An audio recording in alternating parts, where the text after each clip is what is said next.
All right, we are live. Lynette, Yes, super how's it excited. going? Oh, it's going great. Super excited about today. Have this conversation with you all about renewable energy. Yes, it's very exciting. It's super exciting. And today we're going to talk about, right? It's been a one-way street for how long? For 100 years. 100 plus years, yes. hundred Been a plus one-way years, street. right? We have some people that may have outlived that, but we need to change because so many things have changed, and we need to push this grid to a change. And we need to help stabilize it because of all of the change that's coming about. Data centers, renewable energy for a lot of individuals, as well as electrical vehicles and trucks, and who knows what else is coming in. AI, oh my gosh, we need to The data change. centers, Yes, the the data data center centers. apocalypse. Everybody's really worried that as these data centers come online, what are we going to do? Well, we're saying the solution is a two-way street. No more just one way from the power plant to the home. Now it looks this is what we're talking about, right? This is Yes, a dream, and it seems like this dream is coming true. It's it coming. is. It's June happening. 9th is going to happen.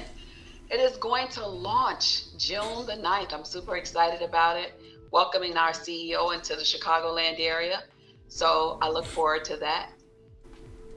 But so And many people are worried. so many people are worried because it's they call it this aggregated distributed energy resource thing where they're taking oil and coal and nuclear and solar and putting it all together, and they say as it's implementing, like we are right here, we're like Yes. right here, but it's gonna hockey stick Yes, it is. by Yes. 2030, and it's gonna get crazy. And so it's not all over the United States. And I wonder, Lynette, would you like to talk about how this is rolling out and how long you've been Sure. in this industry? Well, to be honest with you, I didn't even know how to read an electric bill 2 years ago. So I literally learned how to do that 2 years ago. And I learned that because someone came to my home and sat down with me, and he went over the information with me. And he asked me, "Do you know how many kilowatts you're using?" I said, "No, I have no idea. Why are you asking that?" He said, "You use a lot." I said, "I do? I didn't know that." But then that same year, I got an electric bill in my home for $1,199 for July. Whoa! I know, for 1 month. And I wanted to put every child out. As a matter of fact, I told them all, if you don't give me $400 on this bill, pack your bags, you're gone. So during this interview, I don't want to talk about the kids too much because that kind of frustrates me. So what I'll do is stick to the energy side for right now. But I just learned about it just a couple of years ago. And where we're sitting right now is on the cusp of revolutionary. And so I know that it started in the East Coast, and it moved its way throughout the rest of the East Coast, and then in Illinois, our CEO, president of ComEd, and our governor, JB Prisker, they have gotten together and they are really pushing for us to have a renewable energy state. Why? Because of all the data centers, and we're looking to be a hub for those data centers. So our company, they literally put some things together, and this AI technology that we have our hands on, it's just magnificent. It's something that has never been done before anywhere in the world. We own the technology, it's proprietary to us. So, with that being said, we're just shifting how people are going to look at energy going forward. But we started with community solar, right? And and some places it's a sore thumb, but other places it's doing very well. Like Maryland, oh my gosh, what they're doing in Maryland for the individuals for community solar. Maryland is one of the highest states that they're charging for energy. It has reached its energy cap.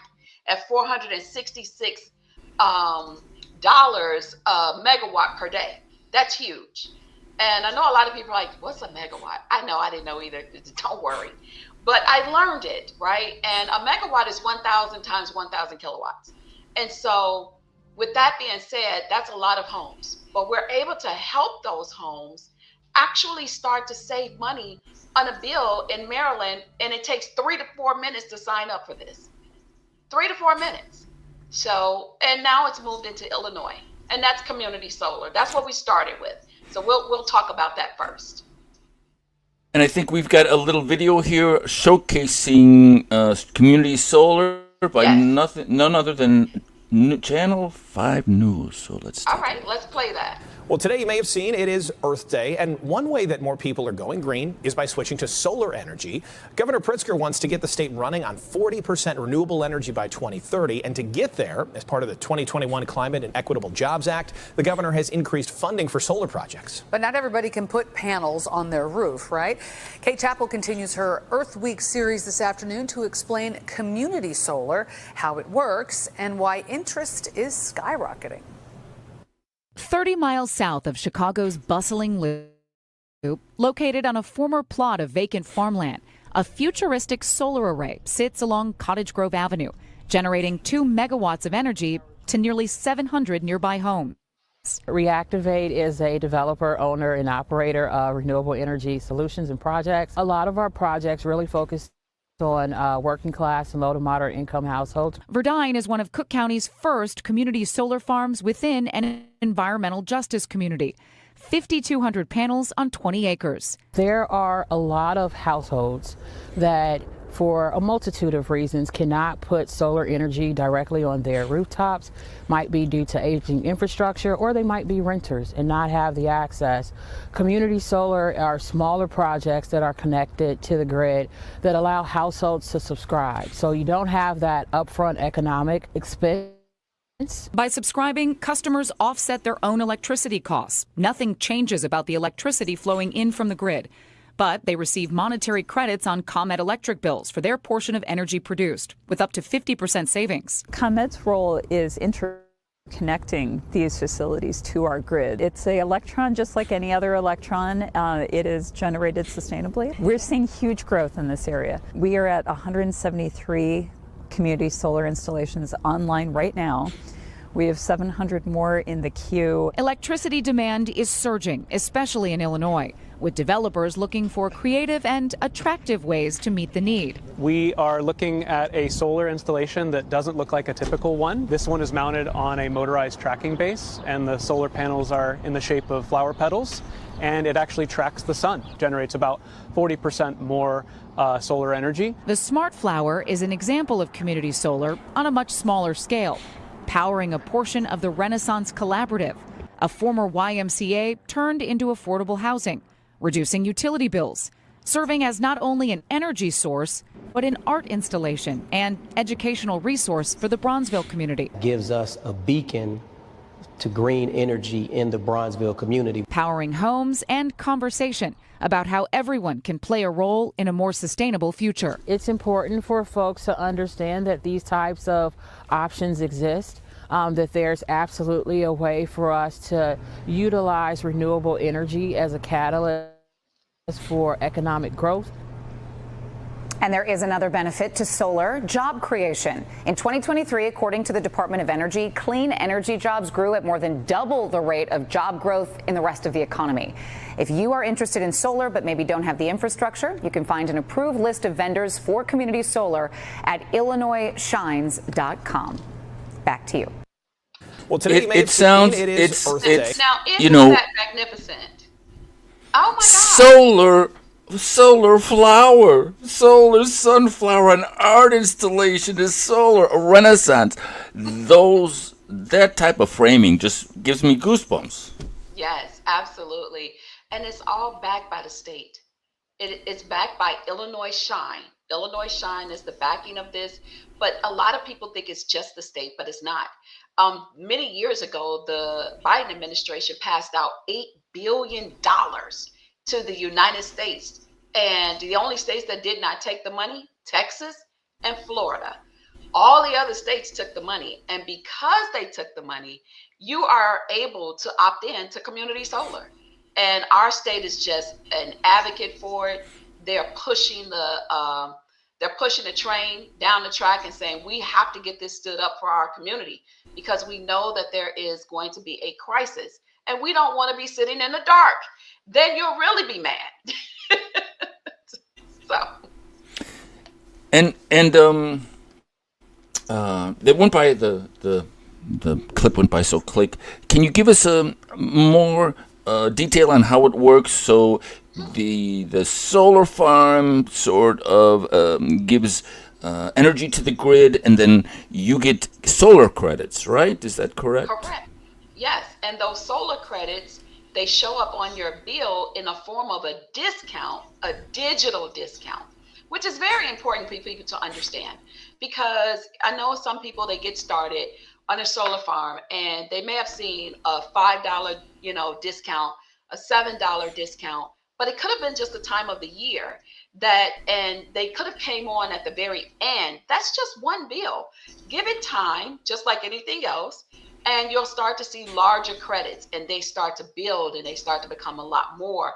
Because in the summertime in Chicago, our sun is out from, high morning until late in the evening. But in the wintertime, there is no sun shining, just the moon to give those credits and the stars to that solar farm. And it still lights up the grid and you'll see it. But over the course of a year, you're guaranteed 15 to 20% off your electric bill throughout the Chicagoland area.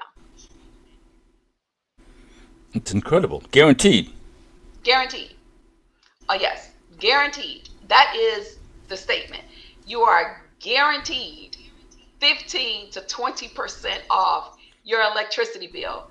And if you have governmental assistance in your household, which is like, Section 8, or if you have disability, Social Security, if you have LIHEAP, if you're on the SNAP, if you're on the SNAP program, SNAP benefits, Yep, the SNAP benefits, or a Medicaid card or medical card, if you have those things, or reduced lunch for your children, even if you have reduced lunch, that savings is even higher. So there are some people who have seen a savings up to, if I'm not mistaken, 50%, which is incredible, but you're guaranteed 20. Incredible. Is this because we saw a map earlier? Is this unique to Illinois Community Solar, or is this also a program throughout this rollout here? So I want to actually, let me read off the states that we are in currently, and I want to make sure I give you these states, because I want people like in Maryland, DC, New Jersey, let me think of a couple more of these states. Let's see, Colorado, Maine, Massachusetts, Minnesota, New York, Rhode Island, Virginia. Those are states that are active currently. And legislation is pending in like California, Ohio, Pennsylvania, Washington State, as well, Wisconsin. It's exciting. It's just crazy.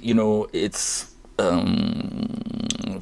everybody is talking about, right, the sustainable energy, and then you have people saying, well, when the wind stops, the wind farms don't work, or when you have the sun, like you were saying, when the sun isn't out, the solar farms. But if you connect a home battery to that, all of that argument disappears. Yes, absolutely. So this creates a virtual power plant. This is our cutting edge, revolutionary battery. And we've connected with EcoFlow, who won Time Best Invention, the Times Best Invention for 2025.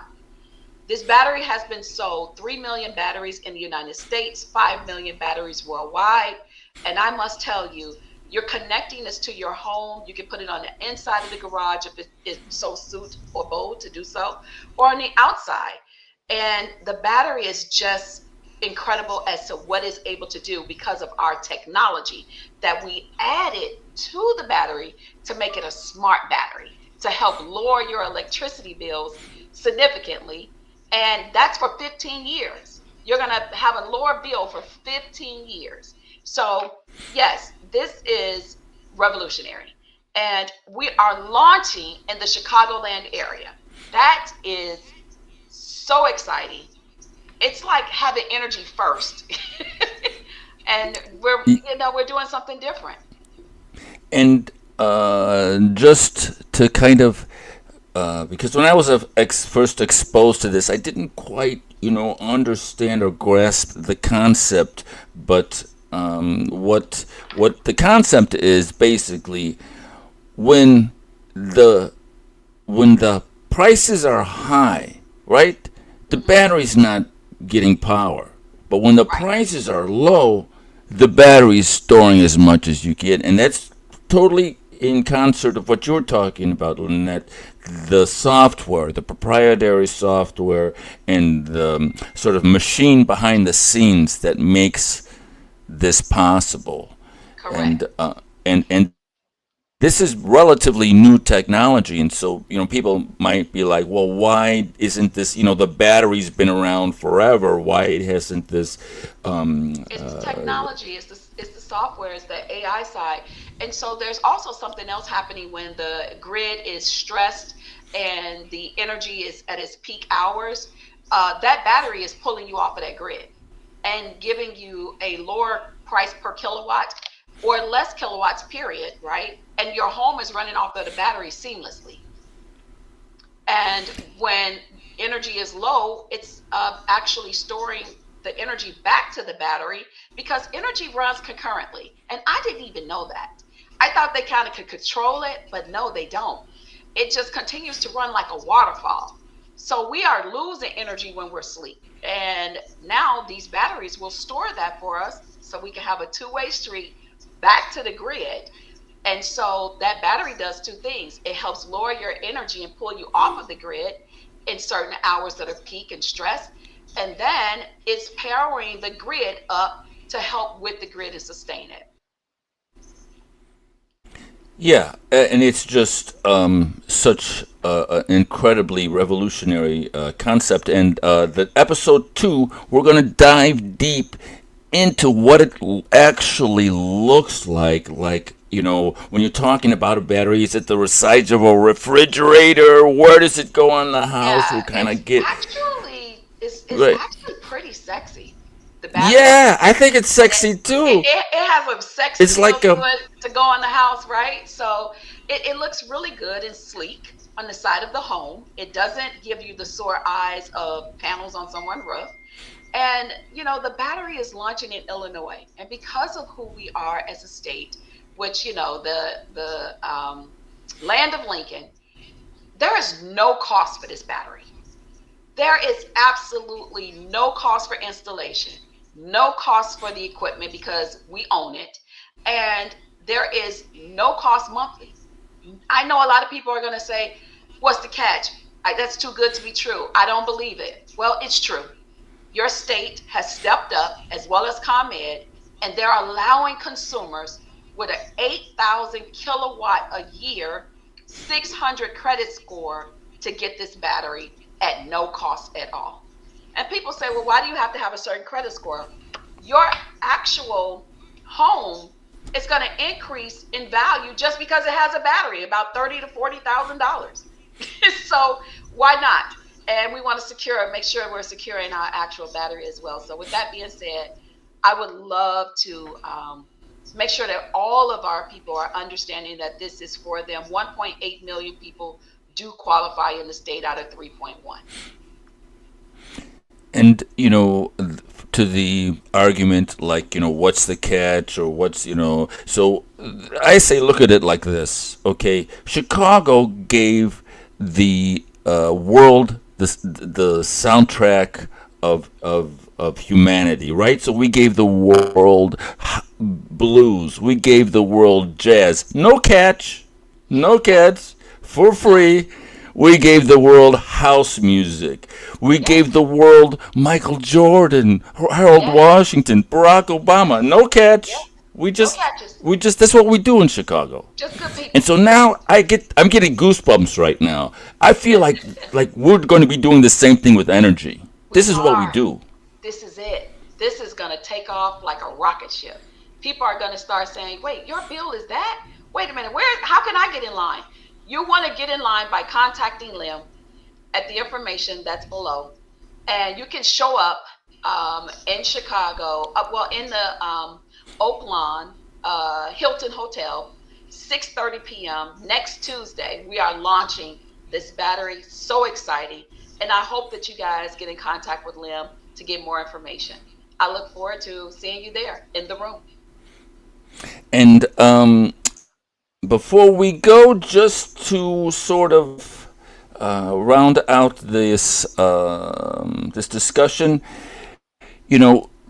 this is, like Lynette was saying, this is sort of a union between government and private investment, and it's like everybody's got the this good vibe and this good effort to reduce the cost of energy, because when you reduce the cost of energy and people get into this shared resource, everybody wins.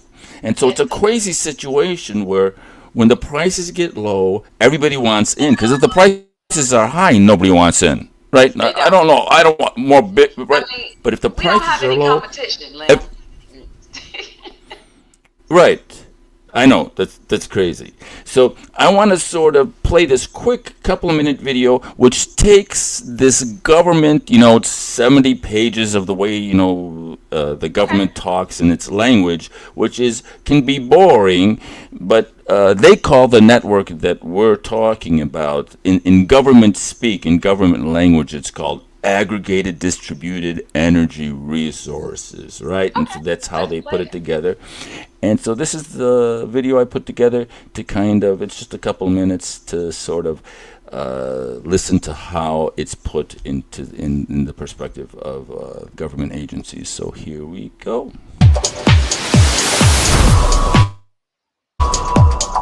Welcome to this explainer on ADERs. Let's dive into how state regulators can effectively govern this grid transition. The distributed energy resource market is going to literally double by 2027. This rapid growth demands immediate action. We're rapidly evolving from basic grid modernization straight into orchestrating highly complex virtual power plants.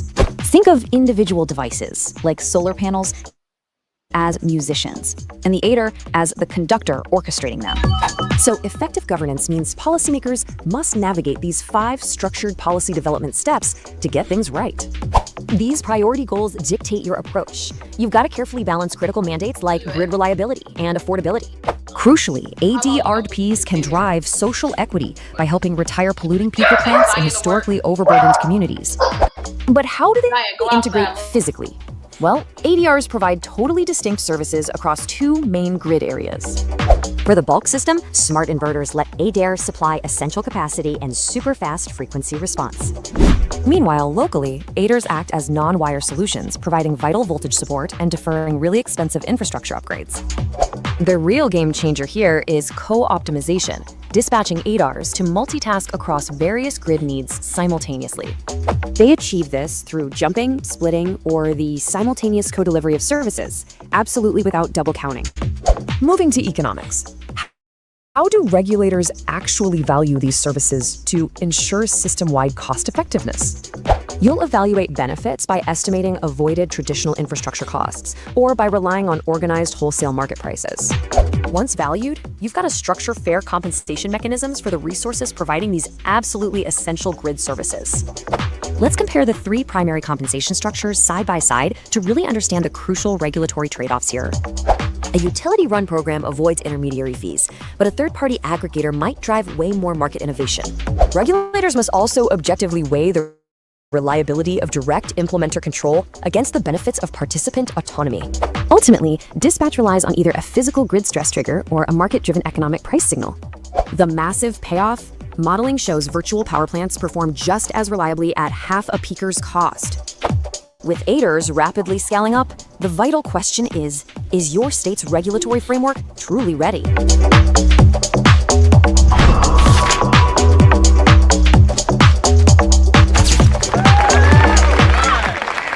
All right.